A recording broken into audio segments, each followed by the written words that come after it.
to speak to a symposium at the University of Toronto, and I said, UFOs are as real as the airplanes flying overhead.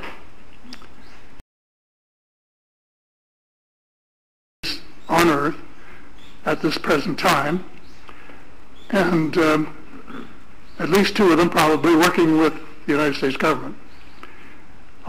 The other species that I learned about not too long ago was called the tall whites. To become spiritual beings and practice the one tenet that the world's major religions have in common, and that is the golden rule.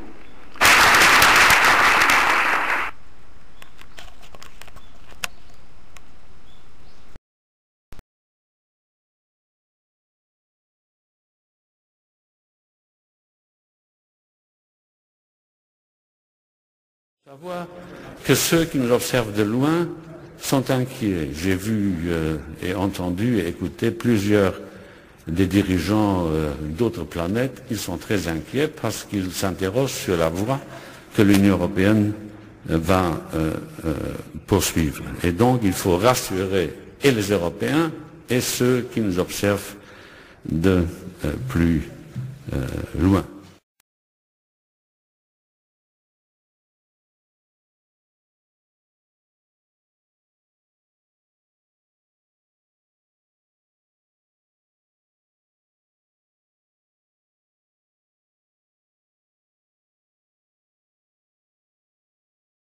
Der Brexit besorgt und verwirrt Europa. So sehr, dass EU-Kommissionspräsident Jean-Claude Juncker im EU-Parlament einige sehr merkwürdige Sätze sagte.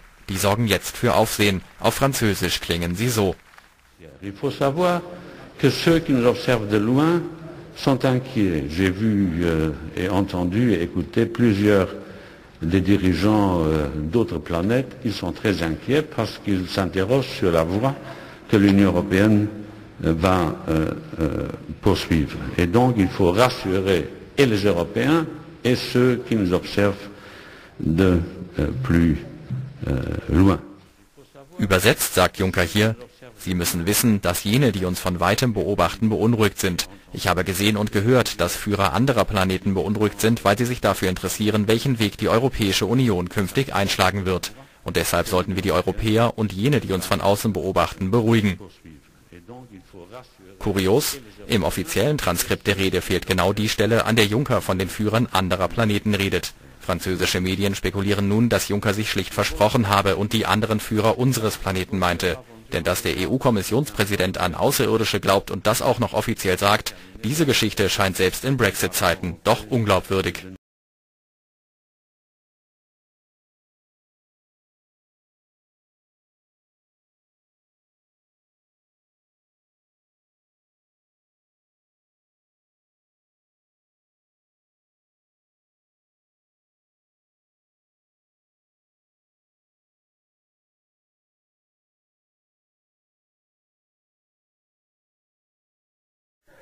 Speech by President Jean-Claude Juncker to the plenary session of the European Parliament on the result of the referendums in the United Kingdom, Brussels, 28 June 2016, translated from French and German.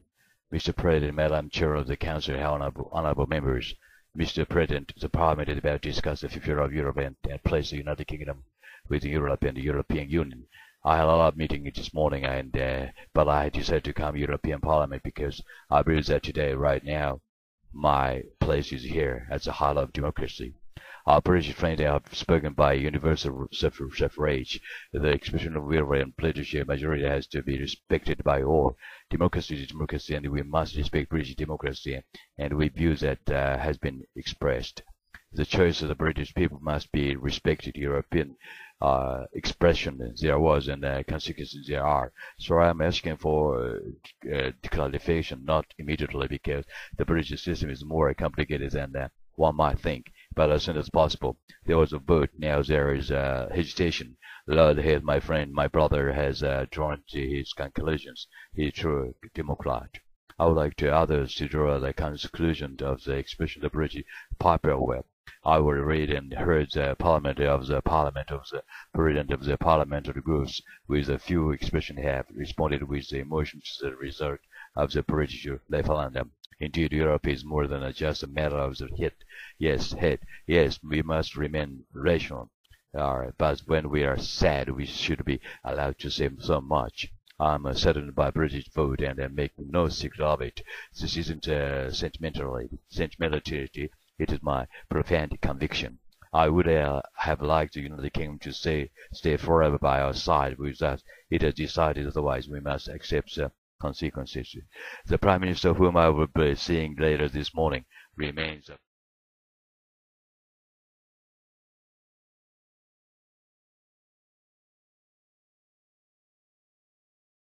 Savoir que ceux qui nous observent de loin sont inquiets. J'ai vu et entendu et écouté plusieurs des dirigeants d'autres planètes qui sont très inquiets parce qu'ils s'interrogent sur la voie que l'Union européenne va poursuivre. Et donc il faut rassurer et les Européens et ceux qui nous observent de plus loin.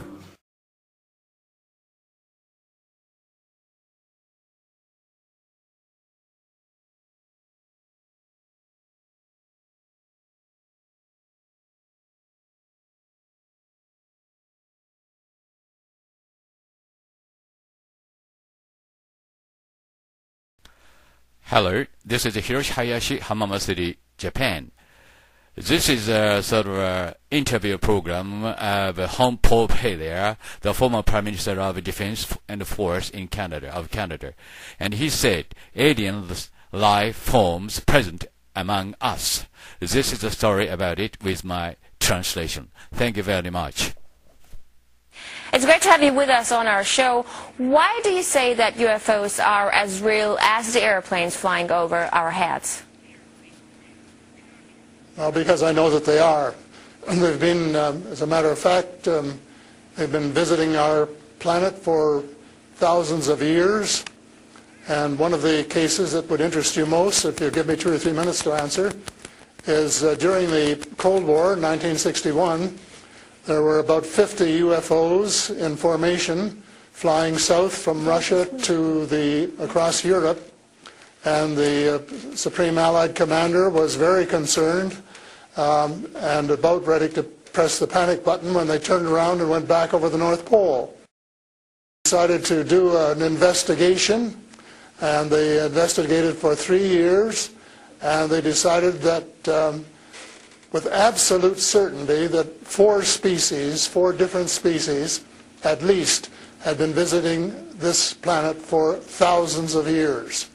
So that's, we have a long history of UFOs, and of course there's been a lot more activity in the last few decades since we invented the atomic bomb, and they're very concerned about that and the fact that we might use it again. And because the whole cosmos is a unity, and it affects not just us, but other people in the cosmos, they're very much afraid that we might be stupid enough to start using atomic weapons again, and this would be very bad for us and for them as well. So no serious scientist has ever publicly confirmed evidence of an encounter with extraterrestrials. Why would scientists not confirm the facts if they exist? I'm afraid they must go out of their way not to find. Because if they did, you know, even 10% of the amount of research I've done in the last 8 years, they would be as convinced as I am. I mean, they could do it even faster. Might take them a little longer, a military background, but there are so many wonderful books that tell these stories, and they've been authenticated. The sightings have been authenticated by more than one witness, and also by radar, and they have landed in various places around the world, including Russia. There's a famous case there. I can't remember the name of the place, but it was widely reported at the time. A man wrote a book about it, and then the French bought the book rights so that it wouldn't be circulated around. There's just so much evidence. Take the time off to do a little bit of research and study, but people just are, you know, some people are interested and will take the time and the others just say, oh, you know, it's just fantasy.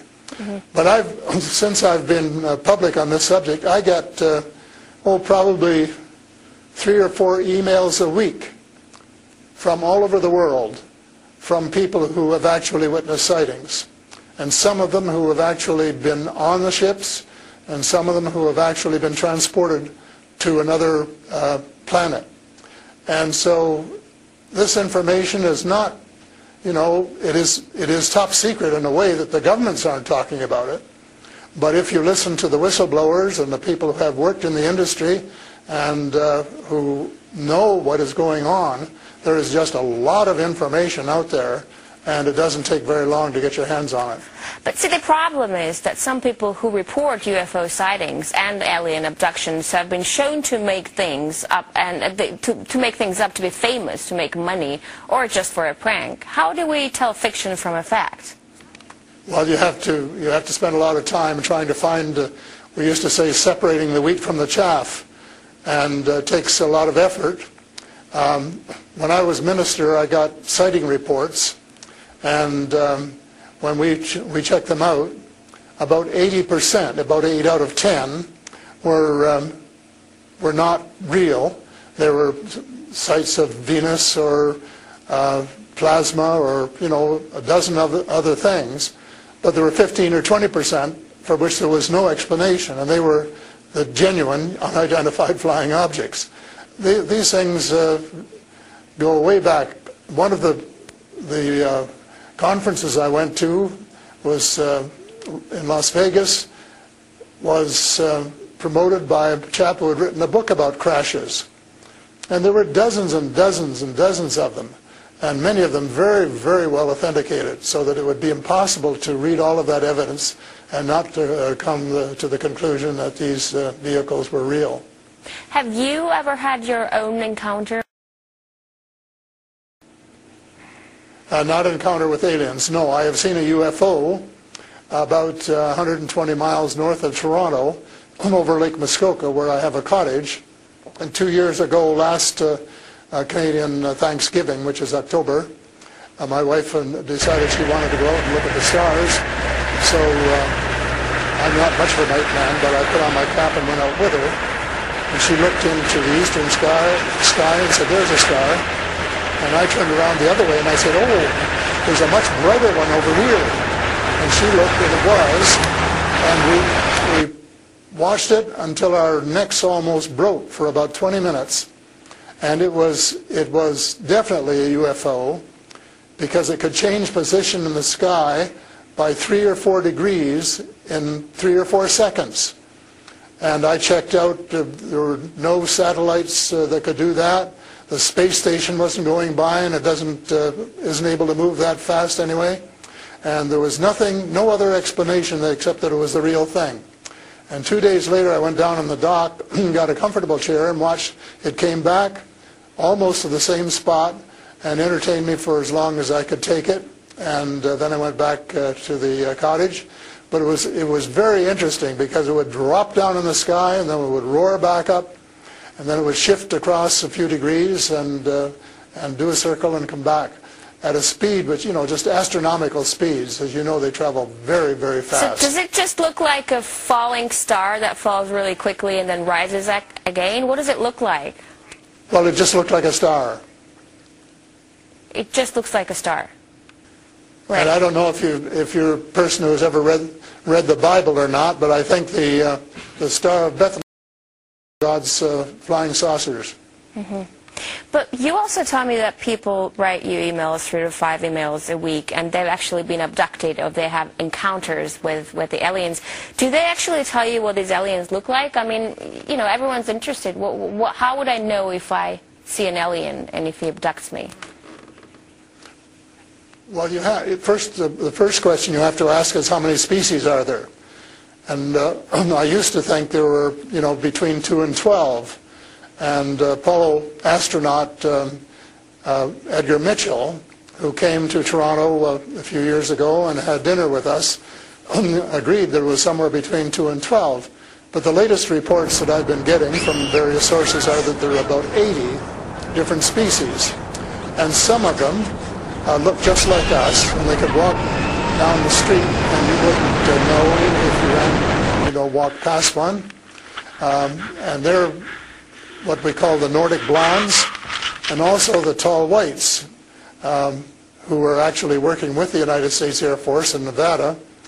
They're able to get away with that. They had a couple of their ladies dressed as nuns went into Las Vegas to shop, and they weren't detected. And I have a friend who saw one of the men walking along the street, and somebody who would recognize that they were different, and he did. So there are those kind, and then there are the short grays, as they're called, and they're the ones that you see in most of the cartoons.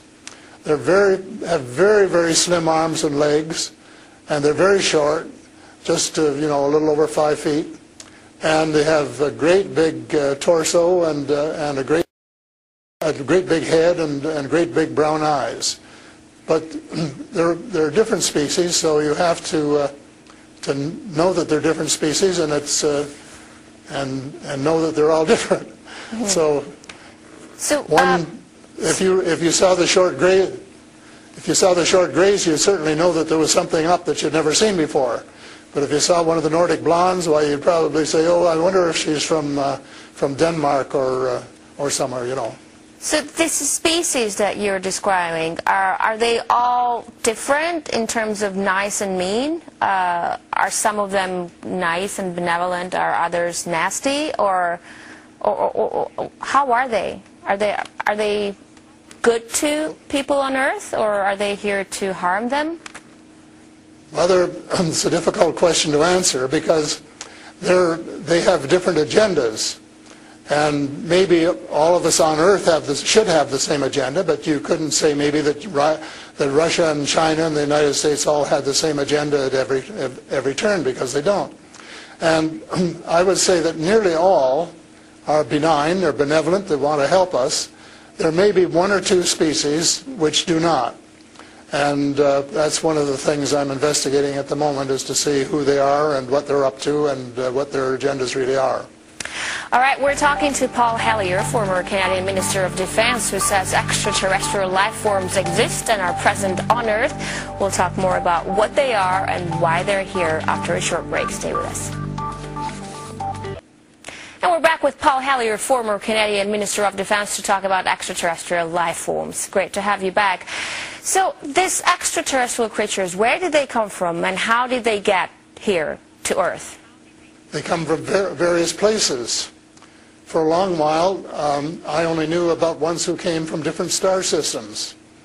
The Pleiades and Reta Reticula and several other star systems, but in the last few months I have met people who have made me aware of that there are some in our star system, and that there are actually extraterrestrials who live on a planet called Andromeda, which is one of the moons of Saturn, and that there are others on Venus and some on Mars, and that they may be interacting between themselves. I suspect that they are, because there is what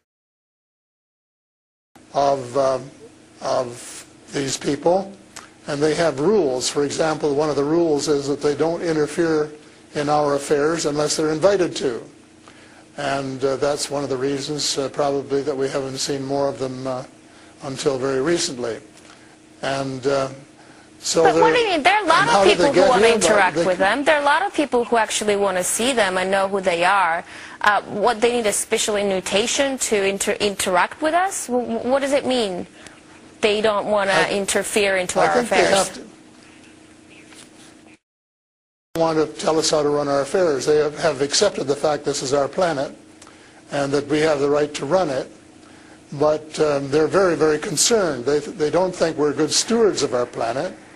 We're not. We're clear-cutting our forests, and we're polluting our rivers and our lakes, and we're dumping sewage in the oceans, and we're doing all sorts of things which are not what good stewards of their homes should be doing, and they don't like that, and they've made it very clear.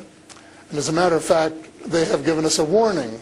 How? And this has come from more than one source. How have they made it clear? What have they done? They had talked to people. One of the chaps I talked to about a month ago was interacting with them in 1974, he and his brother in Peru, and they were taken to Andromeda, teleported, and they were told what the people there think, and that we're really wrecking our planet, and in fact that something dreadful is going to happen to it if we don't smarten up and change our ways. We spend too much time fighting each other. We spend too much money on military expenditures and not enough on feeding the poor and looking after the homeless and the sick. And that we are polluting our waters and our air, and that we're playing around with these exotic weapons, thermonuclear weapons and atomic weapons, which have such a devastating effect both on our Earth and on other areas in the cosmos, and they don't like that. And that's the reason they would like to work with us to teach us better ways, but only, I think, with our consent. And they work through individuals, and they try and pick out individuals who won't be frightened to death of them, because they can give you quite a fright. One of the cases I'm familiar with was the tall whites in Nevada, where the United States Airmen working with them, were just frightened to death of them. And one, Charles Hall, rescued the daughter of one of the high-up people in the tall whites, and as a result became very good friends with the mother. And as soon as they could trust each other, they had a wonderful relationship. And he wrote a book about it. It's called Millennial Hospitality. Millennial Hospitality. And it tells you how you go through these stages of being scared out of your wits. But then when you establish a trust and a working relationship, why you can have the same relationship, same kind of relationship that you would have with someone here on Earth. But here's what I'm thinking. If you're outing their presence, which is clearly not what they want since they're hiding, why aren't they so afraid of, why aren't you afraid of repercussions? Because you're obviously stating that they're here among us, and you're telling me all the species that exist. That they are here among us, and I'm not afraid, because in most cases, as far as technology is concerned, they're light years ahead of us, and we have learned a lot of things from them. A lot of the things that we use today, we got from them. Lead lights and microchips and Kevlar vests and all sorts of things that we got from their technology, and we could get a lot more too, especially in the fields of medicine and agriculture, if we would go about it peacefully. But I think maybe some of our people are more interested in getting their military technology, and I think that's wrong. I think that's wrong-headed, and that's one of the things that we're going to have to change, because we're going to have to work together. Talking about all of us, everywhere on the planet. You mentioned military technology and swapping technologies and barters between aliens and people in American government. I want to ask you, as a former Minister of Defense of Canada, is interstellar war a possibility? Should we be creating a Star Wars force to defend ourselves from possible invasion or something like that? Well, I think it's a possibility, but it's a possibility especially if we shoot down every UFO that comes in our airspace without asking who they are or what they want. And right from the beginning, we started scrambling planes and trying to shoot them down, but their technology was superior enough that we weren't able to get away with it. Certainly not for a long while. And during that period of time, they could have taken us over without any trouble if they'd wanted to. So I think we have to, rather than develop our own Star Wars, Earth Star Wars, to protect ourselves against them, that we should work with the benign species, who are the vast majority, and work together and rely largely on them, of course, and cooperate so that we would be contributing something at the same time. But I don't think there's any point in us developing a galactic force that would tempt us to go out on our own and get into mischief, which is one of the things I think some of them are concerned about. But what do you expect to happen if people start to believe in alien existence? Because things are definitely going to change. Our lives aren't going to be the same anymore. Well, I hope that's the case. I hope that's the case, and I'm all for full disclosure, and I'm going to push very hard for full disclosure in the book I'm writing, and to give some reasons for it, things that we really have to know and have a right to know, and that our future as a species, and here I mean, you know, all of the species in the world, are potentially at risk if we don't figure out what's going on and work together to try and make life more amenable for all of us.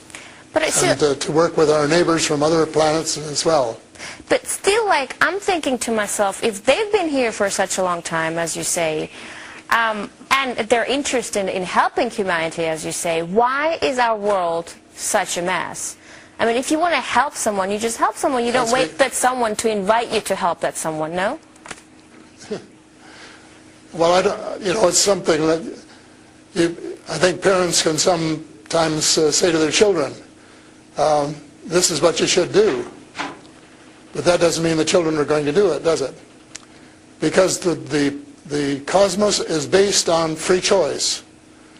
And we're given the option of making mistakes, of making wrong choices. And I guess what bothers some of us is we've made too many wrong choices and not enough right choices.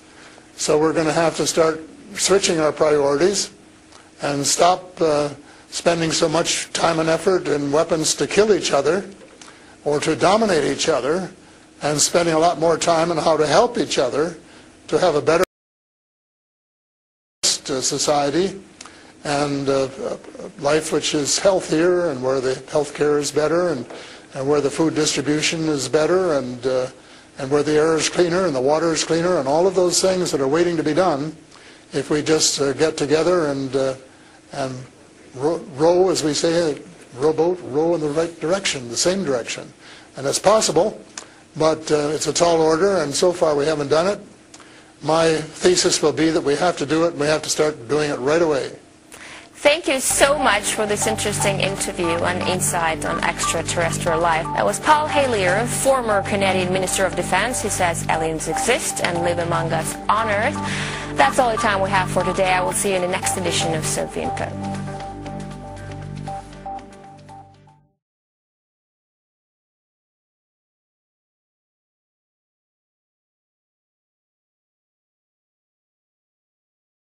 Our esteemed Honorable Paul Hellyer of Canada, we would give you 20 minutes, sir. Thank you very much, Mr. Chair, and thank you for giving me this opportunity to speak, and thank you, Steve, for the invitation. My name, as I said, was Paul Hellyer. I'm a former Minister of National Defence for Canada. I served in 3 governments during a total of 23.5 years as a Member of Parliament. Although as Minister of National Defense, I had sighting reports of UFOs. I was too busy to be concerned about them at the time because I was trying to unify the Army, Navy, and Air Force into a single Canadian Defence Force. And that itself was a kind of battle to the finish. So this was the United States Air Force General. I accept the invitation of Victor Vigiani, who is over here somewhere, and his cohort Mike Bird, to speak to a symposium at the University of Toronto.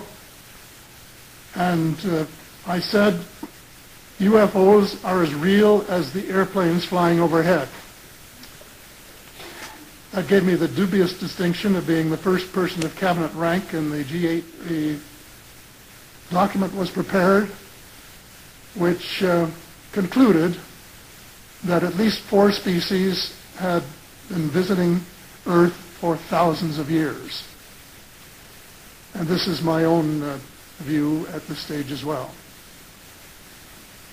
So, this morning, finally say that there are live ETs on Earth at this present time, and at least 2 of them probably working with the United States government. The other species that I learned about not too long ago was called the tall whites. And this is when Paula Harris broke the story just a few years ago. And through her good offices, I had the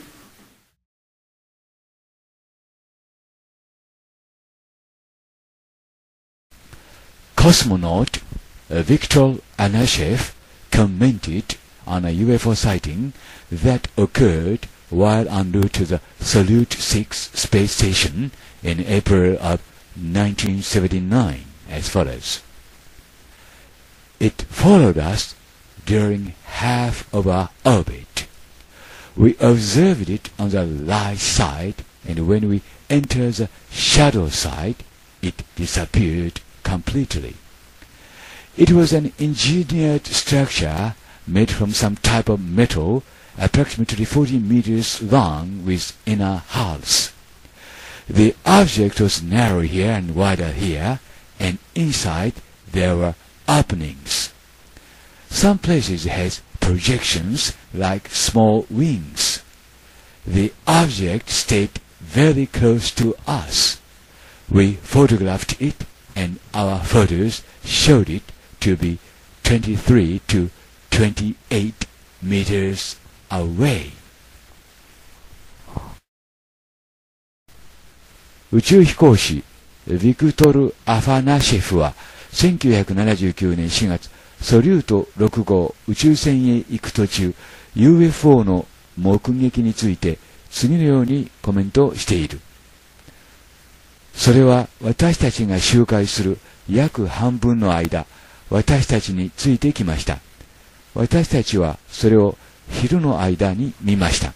そして地球の影に入った時、それは完全に消えてしまいました。それは技術加工された構造をしていて、何かの金属で作られていました。内部構造を持った長さが40メートルくらいのものでした。その物体は幅の広いところと狭いところがあり、その中に隙間がありました。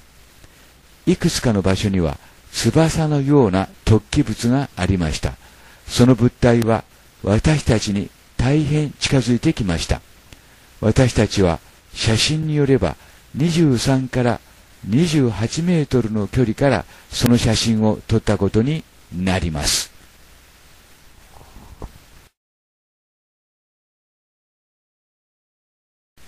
宇宙飛行士のニール・アームストロングは1999年10月次のように証言しています。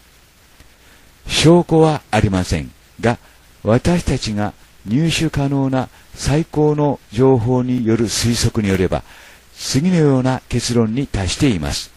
つまり、他の知的生命体がそこかしこ多くの場所に存在しています。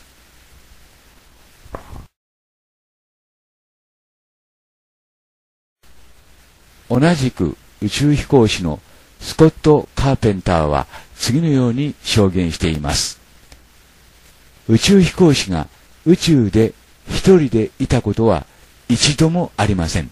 常に UFO による連続的な監視がありました。カーペンターは1962年5月24日、周回中に UFO の写真を撮影している。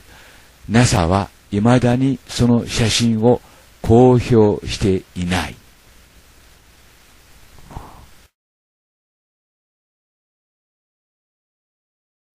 アポロ17号ミッションの司令官であったユージン・サーナンは1973年ロサンゼルス・タイムズの記事の中に次のように書いている。私は UFO についてそれを尋ねられたことがあり、私は公にこう言ってきました。彼らは誰か他の人たちであり、どこかの他の文明の人たちであると思いましたと。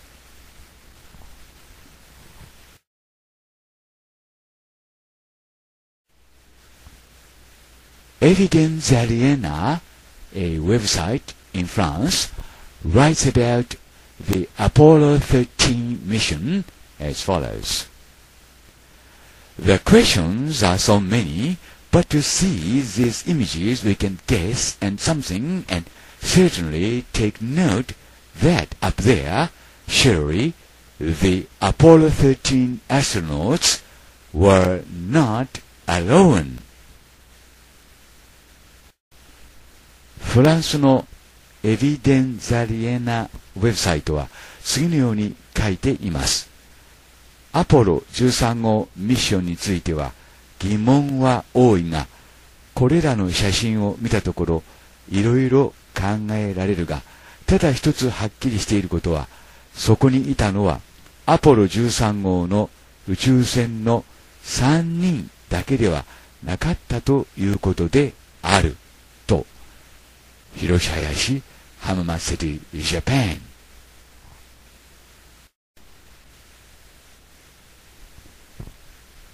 エビデンザリエナウェブサイトは次のように書いています。アポロ13号計画はアポロ11号、12号に続いて第3回目の月面着陸を目的としたアポロ計画であった。1970年の4月11日にその月面ミッションはフロリダのケネディ宇宙センターにて発射されたが、その発射から2日と半分経ったところで酸素タンクが爆発し、月面着陸はキャンセルされた。その爆発により宇宙船そのものが激しく損傷を受けたため、3人の宇宙飛行士たちは月面着陸船のアクエリアスへ移動し、月面に着陸するための手段として使われる予定だった宇宙船を機関船として使用せざるを得なくなった。船内の熱がなくなる、飲み水が不足する、二酸化炭素除去装置の修理をしなければならないなどのかなりの困難にもかかわらず、宇宙飛行士たちは4月1日地球に帰還した。 YouTube の利用者が NASA の記録写真の中から興味深い写真を見つけた。それにはアポロ13号の近くを飛んでいる未確認飛行物体が示されていた。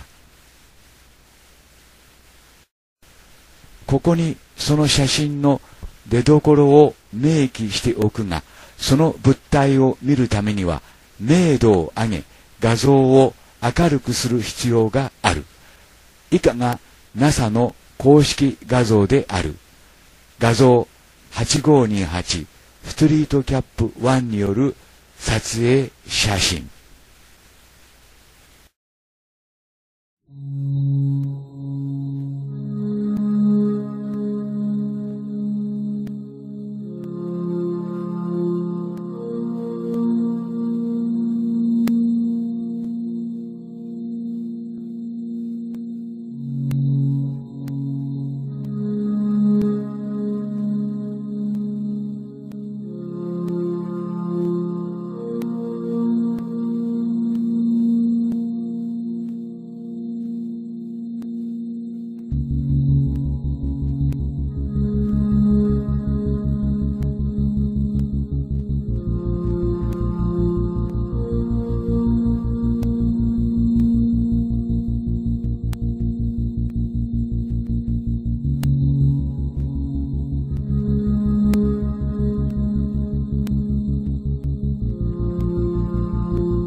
ここにお見せするのはアポロ13号宇宙船の周りに位置する人工物に見える物体である。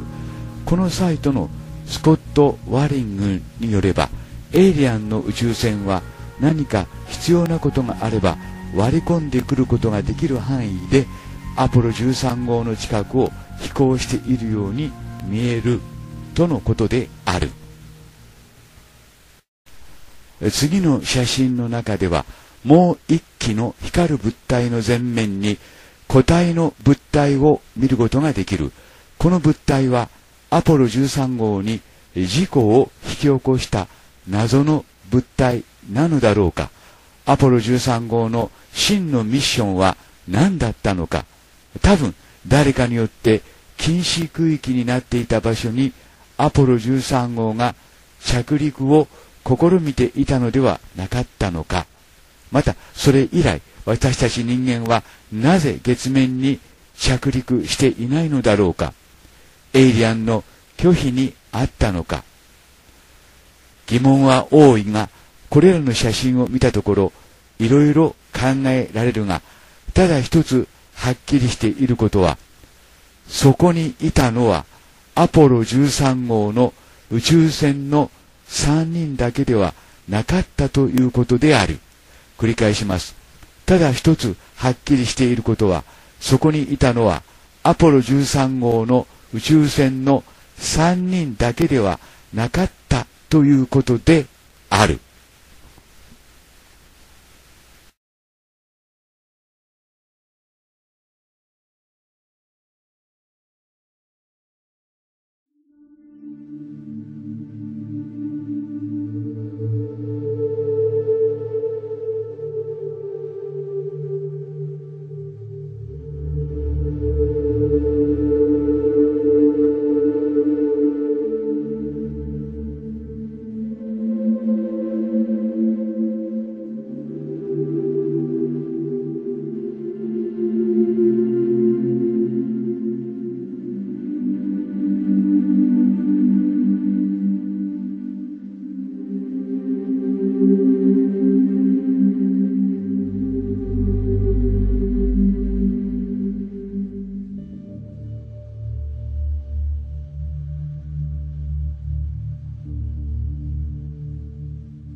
The idea of any explosion in space by any Earth government was not acceptable to the extraterrestrials, and that has been demonstrated over and over. And what's the consequence? How is that different? I ran into them. We mentioned an incident which I later confirmed. A spacecraft went to the rescue of Apollo 13, and they accompanied Apollo 13 on their voyage around the moon and back to Earth. And on 2 occasions they thought they might have to transfer the crew to their spacecraft, but they saw them safely back to the Earth. People were interested in the extraterrestrial technology, very much so.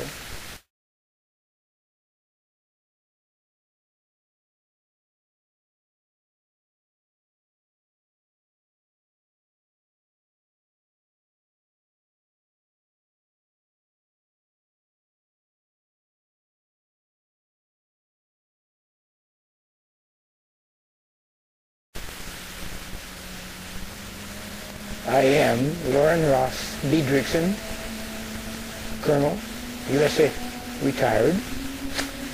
I got a Bachelor of Science degree, and then the Air Force sent me to Stanford Business School to study management, and then promptly assigned me to Washington, D.C., and I served in the Chief of Staff's office shortly for orientation, And then they put me into the U.S. Atomic Energy Commission, where I became responsible for maintaining the inventory of the accountability of the nuclear weapons stockpile, and involved in the security and the, you might say, auditing the manufacturing facilities and the storage facilities for all the nuclear weapons in the U.S. アメリカ空軍大佐ロス・デトリクソンの証言。私は AEC、つまり原子力エネルギー委員会の議長と国防省の間の軍の連絡委員会の上級スタッフでした。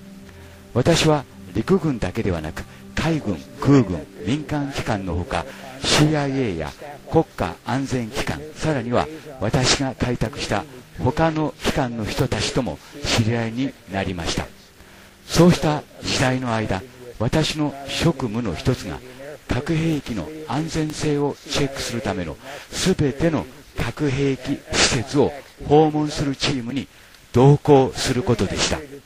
そういう中、核兵器の貯蔵場所やいくつかの製造施設の上に現れた UFO の報告を私たちは手に入れていました。そしてそういうことが連続的に続いていました。核兵器の上を飛ぶ UFO の飛行は大変深刻な問題として取り上げられていました。資料11を添付しますので、それを見てください。事実、そうした問題は目撃者が故意にそうした情報を流したりすると、あまりにも大きな政治問題、あるいは外交問題を巻き込むことになりましたので、大変深刻な問題として取り上げられていたわけです。レーダーに UFO が捕捉されたようなほとんどのケースにおいては、航空機が UFO の飛行を妨害するためスクランブルがかけられました。それは私たちの政府からの攻撃的な反応ということになります。よく知られた事件としては1952年の7月の事件があります。その事件の時は私は光を放つディスクタイプのクラフトを見ました。その事件の後、フェルト海軍大将の下で核兵器実行計画の選択的指揮権のポストの責任者として連合司令官に就任しました。私は SAC 作戦のもと、ノーラッド、つまり北米防空総司令部とも連絡を取り合いました。そして核兵器の使用に関する作戦計画にも携わりました。他にも2例、私は UFO と核兵器に関する事件について知っています。2例のうち先の1例というのは1961年だったと思いますが、太平洋で核兵器を爆発させた時のことです。それは ET たちによって引き起こされたものですが、驚くべきものでした。なぜならその時数時間にわたってどんな場合も太平洋上で無線通信が途絶えてしまったからです。原理層にまで影響を与えたところから、外惑星人たちがその爆発実験に関心を持っていたことには間違いありません。事実、ET たちの宇宙船は磁場汚染が理由で航行が不可能になったからです。2つ目の事件は1970年代の終わりか1980年代の初めに起きたものです。その時私たちは核兵器を月まで運び、そこで科学的な測定のための爆発をさせるつもりでしたが、これは外惑星人にとっては受け入れがたいことでした。 ET たちはその武器が月へ到着する前に破壊してしまいました。地球のどんな政府による宇宙での核兵器の爆発は外惑星人にとっては受け入れがたいものです。そのことは私たちが何度も何度も宇宙へ送り届けた核兵器がことごとく破壊されてしまったことでも示されていることです。繰り返します。地球のどんな政府による宇宙での核兵器の爆発は外惑星人にとっては受け入れがたいものです。そのことは私たちが何度も何度も宇宙へ送り届けた核兵器がことごとく破壊されてしまったことでも示されていることです。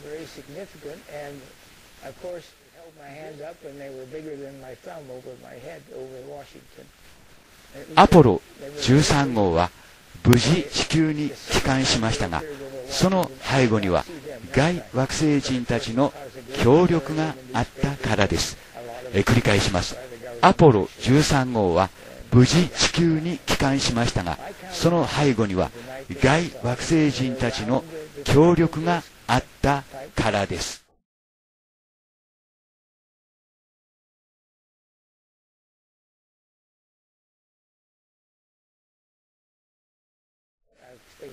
But they were there, they were illuminated, they were quite visible. A spacecraft went to the rescue of Apollo 13, and they accompanied Apollo 13 on their voyage around the moon and back to Earth. And on 2 occasions, they thought they might have to transfer the crew to their spacecraft, but they saw them safely back to the Earth. People were interested in the extraterrestrial technology, very much so. In fact, that was the time when Area 51 became notorious.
Stephen M. Greer, M.D., wrote in his book Unacknowledged as follows. As I stated, the ETs have made it very clear that the entry ticket for human civilization to become interplanetary is first and foremost to be civilized, to live together peacefully, to renounce weapons of mass destruction, and to go out into space, free up weapon systems with a consciousness of universal peace. スティーブン・ M. グリアー MD は次長 unacknowledged の中で次のように述べています。私がすでに述べたように、外惑星人は次のことを明確にしている。つまり、人間文明が外惑星人になるためには、まず最初にして、かつ最大に、皆が平和に一緒に暮らすために、人間自身が文明化することである。そのためにも、大量破壊兵器を放棄し、宇宙の平和を守るという意識を持って、宇宙に武器システムを持ち込んではならないということである。War in space to replace war on Earth is not evolution, but cosmic madness. A world that's united in fear is worse than one divided by ignorance. It is now time for the great leap into future, a leap that moves us out of fear and ignorance and into an unbroken era of universal peace. This is our destiny. It will be ours just as soon as we choose it. 地球での戦争を置き換えるための宇宙での戦争を進歩あるいは進化と考えてはいけない狂気の沙汰である。